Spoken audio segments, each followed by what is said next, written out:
Sir ಈ complete ಜವಾಬ್ದಾರಿ ಈ ಘಟನೆಗೆ ಯಾರು ತಗೊಳ್ಳಿ? ಯಾಕಂದ್ರೆ ಸಣ್ಣ ಪುಟ್ಟದವ್ರನ್ನ ಅಮಾನತ್ ಮಾಡ್ತೀವಿ, ಯಾರು ಆಕ್ಚುಲಿ ತಗೊಳ್ಬೇಕು ಸರ್ ಜವಾಬ್ದಾರಿ? ನೀವೇನ್ ಆಗ್ರಹ ಮಾಡ್ತೀರಿ? ಮುಖ್ಯಮಂತ್ರಿಗಳೇ ಜವಾಬ್ದಾರಿ ತಗೋಬೇಕು.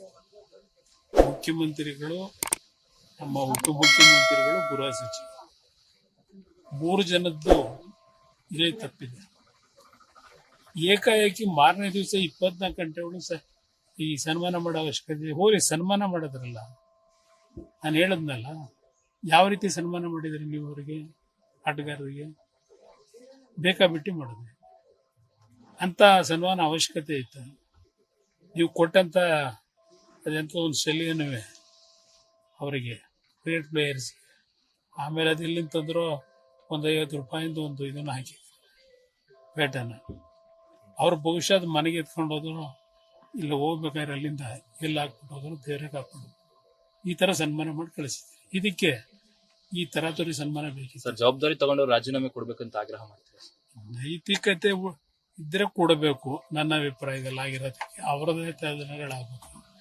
ಈಗಿನ ಕಾಲದಲ್ಲಿ ನಾವು ರಾಜಕಾರಣಿಗಳು ಬಂಡ್ರು ಅಂತಕ್ಕಂಥದ್ದನ್ನ ಹಲವಾರು ರೀತಿ ತೋರಿಸ್ಕೊಂಡಿದ್ದೆ. ಅಂದ್ರೆ ಅವರಿಂದ ನಾನು ನಿರೀಕ್ಷೆ ಮಾಡ್ಲಿಕ್ಕಾಗಲ್ಲ. ಬಟ್ ಅದನ್ನ ವಿರೋಧ ಪಕ್ಷವಾಗಿ ನಮ್ಮ ಡಿಮ್ಯಾಂಡ್ ಏನಿದೆ ಡಿಮ್ಯಾಂಡ್ ಹೇಳಿದ್ದೇವೆ.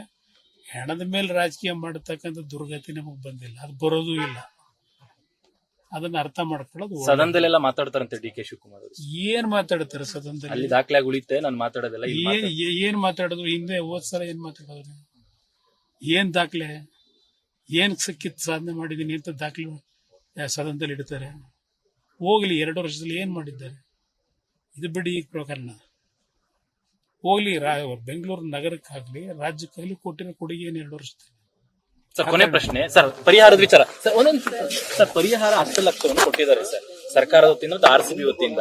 ಸೊ ಕುಟುಂಬಗಳು ನೀವು ಪರಿಹಾರ ಅಂತಕ್ಕಂಥದ್ದು ಇದೆಯಲ್ಲ, ಅದು ದುಡ್ಡಿನ ಮೇಲೆ ನಾವು ಜೀವದ ಬೆಲೆ ಕಟ್ಟಕ್ಕಾಗಲ್ಲ.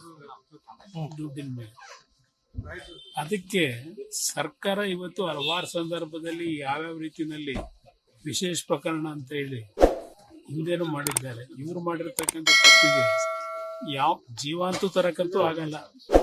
ಆ ಕುಟುಂಬಗಳಿಗೆ ಅವ್ರ ಮಕ್ಕಳನ್ನ ಬದುಕಿ ವಾಪಸ್ ತರಲಿಕ್ಕಾಗಲ್ಲ. ಆದರೆ ಇಂಥ ಸಂದರ್ಭಗಳಲ್ಲಿ ಪರಿಹಾರಗಳನ್ನ ವಿಶೇಷ ಪ್ರಕರಣ ಅಂತ ಕೆಲವು ಬಾರಿ ಕೊಟ್ಟಿದ್ದಾರೆ. ಲೇಟೆಸ್ಟ್ ಹಾಗೂ ಇಂಟ್ರೆಸ್ಟಿಂಗ್ ಸುದ್ದಿಗಳಿಗಾಗಿ ಬಾಸ್ ಟಿವಿ ಕನ್ನಡ ಚಾನೆಲ್ನ ಸಬ್ಸ್ಕ್ರೈಬ್ ಮಾಡಿ. ಹಾಗೆಯೇ ಬೆಲ್ ಐಕಾನ್ ಪ್ರೆಸ್ ಮಾಡಿ. ಇದರ ಜೊತೆಗೆ ಫೇಸ್ಬುಕ್, ಇನ್ಸ್ಟಾಗ್ರಾಮ್, ಎಕ್ಸ್ ನಲ್ಲೂ ಮಿಸ್ ಮಾಡದೆ ಫಾಲೋ ಮಾಡಿ.